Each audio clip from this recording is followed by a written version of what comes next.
There are encounters that transcend time and space.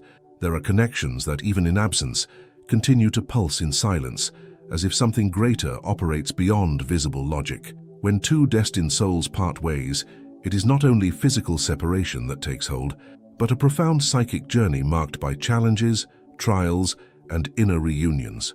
Separation, far from being the end, becomes the stage on which unconscious forces move, preparing the ground for a return. What lies beyond chance? What truly guides two beings back to each other, even after distance, forgetfulness, or pain? In this video, we will dive into the mysteries that unite and separate two destined souls in the light of Carl Jung's teachings. And by the end, you may realize that the reunion does not begin with the other, but within yourself. Comment below. I believe in the power of reunion. The separation between two destined souls is not merely an emotional drama, but a symbolic expression of deep psychic processes. Carl Jung, in his vast work on analytical psychology, proposes that every significant relationship is a mirror of our own psyche. When two souls connect intensely, it is because there is an unconscious recognition of internal aspects seeking integration. In this context, separation can mark the beginning of an individuation movement, the path to becoming who we truly are. According to Jung, we project onto the other all that we have not yet recognized in ourselves. The soulmate often carries our most idealized projections. When cohabitation reveals reality and the shadow, that repressed part of the psyche, emerges, the bond is tested. Separation thus becomes an opportunity to confront and integrate this shadow, dispelling illusions and bringing us closer to authenticity. The reunion of destined souls does not occur through insistence, but through transformation. It is when both have undergone their own processes of individuation, acknowledging the animus and anima, the masculine and feminine aspects within each, that the bond can re-establish itself on a new level, more mature, more conscious. Jung teaches us that true union does not arise from lack, but from wholeness. Two souls only truly reunite when they cease to seek their own salvation in the other and begin to recognize each other as mirrors of the divine dwelling within themselves. Thus, what brings two souls back together is not blind fate, but the deep call of the unconscious, for each to find within themselves what they once sought externally. The moment when two destined souls meet carries a magnetic force that seems to defy rational explanation. It is not merely affinity or attraction, but a profound, almost archetypal recognition emerging from the unconscious layers of the psyche. According to Jung, this recognition occurs because each projects onto the other unconscious aspects of themselves. In its quest for wholeness, the soul sees in the other what it feels is missing internally, and this act of projection imbues the encounter with a mythical glow. At first, everything feels magical. There is a sense of fullness, of returning to something known, as if two halves of the same whole have finally reunited. Jung called this phenomenon mystical participation, where the ego momentarily dissolves in the illusion of unity with the other. Yet what is perceived as profound love can often be an intense projection of the anima or animus, the inner feminine and masculine archetypes inhabiting every human being. When projected by a man, the anima appears as the ideal woman, seductive, inspiring, spiritual. When projected by a woman, the animus appears as the ideal man, strong, wise, protective, visionary. Neither corresponds to the real person before us, but to an internal image constructed over a lifetime of experiences, desires, needs, and unconscious idealizations. That is why, in the early stages of a relationship between souls that feel destined, there is an almost supernatural intensity, as if the other were the answer to every unspoken question. This projection is inevitable. It is part of the human psychic journey and serves a function: to draw us into experiences that activate our inner processes of transformation. The soulmate, or archetypal love, emerges as a catalyst for change. But because it is an idealized image, this bond also carries the seed of conflict. Sooner or later, reality imposes itself, and the veil of projection begins to lift. The real person starts to show their limits, flaws, contradictions, and this can lead to disappointment, frustration, or even estrangement. Thus, the initial encounter is the trigger for a journey. It marks the beginning of an internal crossing where the real work begins once the enchantment shatters. The soul does not recognize the other by chance, but because it is ready to look more deeply at itself. The other, in this sense, becomes a mirror. What enchants also reveals what is hidden within us. The intensity of these encounters is so great because it activates ancient contents rooted in childhood experiences, unconscious memories, and even what Jung called the collective unconscious, a deep layer of the psyche where universal archetypes dwell. The love that arises there seems eternal because it touches dimensions beyond everyday life. But for this love to evolve and not burn out in its own flame, both must be willing to traverse the disillusionment stage, where the other ceases to be myth and becomes human. This first phase of the relationship between destined souls should not be naively romanticized, but understood as a necessary stage. Idealization, despite being illusory, serves a purpose: to set the unconscious in motion so it can reveal what needs to be worked through. True love does not spring from projection, but from the capacity to love the other, even after the idealized image crumbles. That work requires emotional maturity, courage, and self-knowledge. Therefore, the initial meeting of two destined souls is, above all, a summons, a call to look inward, to recognize the internal images that drive us, to understand why we feel drawn to certain people, and above all, to embark on a process of self-transformation. Only when we realize that what we sought in the other was actually dormant within ourselves do we begin to tread the true path of conscious love. The separation between two souls who seemed made for each other has the power to profoundly and silently destabilize a human being. It is as if an essential part of the inner world suddenly shatters, taking with it not only the bond with the other, but also a sense of wholeness that once felt finally attained. Yet from the perspective of Carl Jung's analytical psychology, this heart-wrenching pain carries a transformative psychic function. It forces us to face the shadow. For Jung, the shadow represents all aspects of personality that have been repressed, denied, or ignored throughout life. It contains traits, impulses, and emotions that do not fit the idealized image we make of ourselves. During the relationship, especially when we idealize the other as the perfect soul, many of these contents are projected outward. We see in the other what we cannot accept in ourselves. But when separation occurs, that projection shatters, and we are compelled to look at what remains, ourselves, stripped of fantasy. This moment of rupture is painful because it speaks not only of losing the other, but of the collapse of an idealized image that sustained a significant part of our ego. The emptiness that settles in is not merely the physical or emotional absence of the beloved, but an abrupt plunge into our own unconscious, where the shadow, until then contained, reveals itself in full force. It is common at this stage for feelings of rage, abandonment, rejection, despair, and even an unconscious desire for revenge or self-sabotage to surface. All this is part of the shadow clamoring to be seen, integrated, and understood. Jung said that one does not achieve enlightenment by imagining figures of light, but by bringing darkness into consciousness.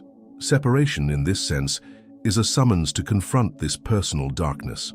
Suffering pushes us inward, forcing us to revisit old, often unresolved wounds that now take new shape. When the other leaves, they open a wound that perhaps has been there a long time, merely waiting for a trigger to manifest.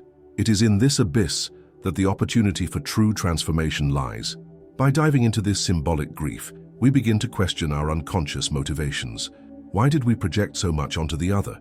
What lies behind our idealization? What needs were driving the search for a complementary soul? These questions are not merely philosophical. They are therapeutic keys that draw us closer to individuation, Jung's process of becoming who one is by integrating conscious and unconscious. The pain of separation also unmasks the ego, that part of us that believed it had control, that nurtured the illusion of permanence, now faces impermanence, apparent failure, and the absence of any certainties. It is in this collapse that the ego opens to transformation. The wound, when properly understood, becomes the channel through which consciousness enters. Pain is not the end, it is the passage. At this point in the journey, many try to escape suffering by seeking distractions, new relationships, or immediate answers.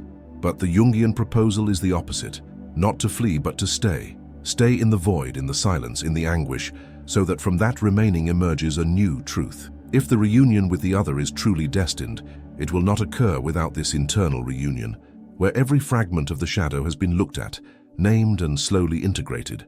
Separation also reveals what we projected negatively onto the other. Oftentimes, we blame the beloved for pains that are our own, crafting narratives in which we cast ourselves as victims, unaware that we are merely shifting our own shadow outward. Seeing this is painful, but liberating. In that recognition lies the beginning of true emotional maturity. And there is an essential detail. The shadow is not only what we consider negative. Often it contains talents, creative forces, and legitimate desires that were forgotten or suppressed. Distance from the other can, paradoxically, reconnect us with our own essence, with aspects of ourselves long neglected. It is in the midst of pain that we find a new inner axis. Thus, separation, though seemingly cruel, is a hidden invitation to growth. It tears away masks, shatters illusions, and leads us to confront what has always been within us, but which could only be seen in the light of absence. And it is in that absence that something new begins to be born, something that may lead to true reunion, not with the other, but with the soul that for so long waited to be heard. After the emotional collapse caused by separation, a solitary and sacred process begins, the path of individuation. For Carl Jung, individuation is the inner movement that leads a person to become who they truly are, integrating all parts, conscious and unconscious, light and shadow, masculine and feminine. It is a return to the center of one's psyche, that essence which does not depend on the other to feel whole, but which can, from inner completeness, open again to conscious and mature connection. The absence of the other, which initially feels like a wound, gradually transforms into fertile ground for self-knowledge. It is in this interval that the individual realizes that the pain of loss was, in fact, the beginning of an inner summons. The void left by separation reveals the distance between the ego living on the surface and the self, the organizing center of the psyche. Returning to the self requires courage, for it means traversing the ruins of idealization, emotional dependency, and the repetitive patterns that often sustained the previous relationship. At this stage of the journey, the search is no longer for the reunion with the other, but for a reunion with oneself. This does not mean forgetting or erasing the love once experienced, but understanding it as a symbol, as a messenger of something greater. Jung viewed the self as a central archetype, representing the totality of personality. Individuation is, therefore, the process of consciously approaching that totality, and that path can only be trodden when we stop seeking outside what can only be found within. It is at this point that the work with the shadow deepens. It is not only about recognizing repressed aspects, but engaging in dialogue with them, welcoming them, and understanding their origins. Anger, fear, jealousy, dependence, feelings of inadequacy, all of these, when examined with honesty and compassion, reveal not weakness but a primordial wound calling for healing. Individuation is neither linear nor easy. It often unfolds as a cycle of psychic death and rebirth. Parts of the old identity must die so that something more authentic can emerge. During this process, one is also called to integrate the archetypes of animus and anima. This means developing within oneself the masculine and feminine aspects once projected onto the partner. The inner masculine may manifest as firmness, direction, conscious action, the inner feminine as intuition, sensitivity, and receptivity. When these energies balance, the human being moves closer to wholeness. The soul stops seeking a complement outside and begins to relate from a new foundation, that of someone who already feels whole, even without the other. This return to the psychic center is not an intellectual exercise. It demands time, silence, introspection, and often suffering. But little by little, insights arise, meaningful dreams, synchronicities, elements that, according to Jung, indicate the unconscious is actively participating in the journey. The external world begins to reflect internal changes, relationships transform, new interests emerge, the soul expands. Interestingly, it is at this stage of integration that reunion with the destined soul can become possible, not out of necessity or lack, but resonance. Two people who have walked their own individuation paths can see one another without the lenses of projection. The love that arises from this new state is no longer fusion, but communion, not rescue, but presence, not fantasy, but awareness. If reunion does not occur on the physical plane, even if the other does not return or the paths run in parallel, something precious is still achieved. The capacity to love more fully, more freely, more truly. Separation, in this context, has fulfilled its symbolic function. It has pushed the soul into the necessary abyss where transformation could take place. And from that abyss, something new is born. Not only a new self, but a new way of relating to life, to love, and to the other. The path of individuation is then the true reunion. A reunion with the essence that has always been present, but which could only emerge after the rupture. And when this inner center is rediscovered, the soul no longer begs for return, but walks forward with confidence, knowing that all that is truly theirs will come in its own time. And what does return will be, because it too has traversed the same path, silently, deeply, and in truth. After the profound crossing of self-knowledge, when a person finds within themselves what they once desperately sought in another, something extraordinary can happen: reunion. But this time no longer driven by idealization, lack, or unconscious attachment. Conscious reunion is the convergence of two souls that, having passed through their own individuation processes, come together again from a new place, an internal place of wholeness, truth, and emotional maturity.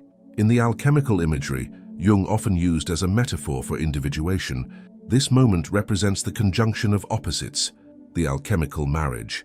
It is when the inner king and queen unite, when masculine and feminine balance within the self, and that harmony reflects in the external world. The reunion of two souls who have walked this path is no longer the same as before. It carries no urgency, no demands, no guarantees. It is a meeting of two centers, not two voids. The love that emerges from this state is transformative because it no longer demands from the other what is lacking in me. On the contrary, it recognizes the other as a complete, autonomous, free being, yet still deeply connected. It is a form of love that honors individuality while embracing intimacy, that allows space without creating distance, that commits without imprisoning. True reunion is always a conscious choice, not an automatic replay of the past. Jung shows us that for this level of relationship to be possible, each individual must have traversed their own symbolic inferno. They must have faced the shadow, integrated internal archetypes, reconfigured inherited patterns, and undone complexes that governed previous bonds. Only then does the other cease to be an extension of our unconscious and become a true companion on the journey, a reflection, not a substitution, of our own self. This conscious reunion is also marked by a new kind of communication. There is no more ego games, manipulation, or attempts to control the other's feeling. Dialogue becomes direct, honest, transparent. There is room for vulnerability without fear of rejection, because each has already learned to sustain themselves internally. Love at this level becomes alchemical because it transforms both without one having to annihilate themselves for the other to shine. Both grow together, yet walk alone, side by side, not merged. The presence of the other becomes an opportunity for expansion, not filling a void. The soul understands that true reunion is not about returning to what was, but creating something new, sustained by consciousness. Many relationships between destined souls fail because they are lived in states of unconsciousness, where traumas and projections repeat as automatic patterns. When this is overcome and reunion happens on another frequency, the relationship becomes fertile ground for mutual individuation. In this new bond, conflicts do not disappear, they gain new meaning. They cease to be threats and become bridges. Each disagreement offers a chance for deepening, every difference an opportunity to integrate what was still out of place. Love becomes service to the other's soul, not in submission, but in deep respect for the path of the one walking beside. There is less expectation and more surrender, less demand and more listening, less fear and more trust. And even if reunion does not manifest physically, even if the other does not return or paths go parallel, something completes internally. The soul recognizes that the process has been fulfilled. The other, even absent, has fulfilled their role as mirror, guide, and initiator. That awareness allows love to live on, not as attachment, but as symbolic presence. Reunion can then be internal, a reconciliation with one's own soul, an inner union that gives meaning to the pain and the journey. Alchemical love is that which has passed through the fire of separation, traversed the dark night of the soul, and been reborn as spiritual gold. It does not promise fairy tale endings, but offers something far more valuable: the freedom to love with wholeness, from truth with open eyes. When two conscious souls reunite, they do not return to where they left off. They begin a new dance, marked not by lack, but by completeness, and that, in itself, is the most profound form of reunion. Not every parting is the end. In the light of Jung's psychology, the separation of two destined souls can, in fact, be the starting point for a deeper reunion, one only possible after each dives within themselves, confronts their shadows, integrates their opposites, and returns to their own center. True love does not arise from the immediate encounter, but from the solitary journey that prepares the heart for something greater. When two souls are ready, no distance can prevent them from recognizing each other again, on a higher, more lucid, and more transformative level. The journey is neither linear nor free of pain, but it is precisely that pain that pushes us toward consciousness, forcing us to break the cycle of repetition and guiding us toward inner freedom. And when reunion occurs, it is no longer based on lack, but on plenitude. If this content touched you on some level, subscribe to the channel to keep following deep reflections on relationships, soul, and self-knowledge. And don't forget to watch the video on the screen now. It may be the next step in your own journey of transformation. The reunion begins within you, always.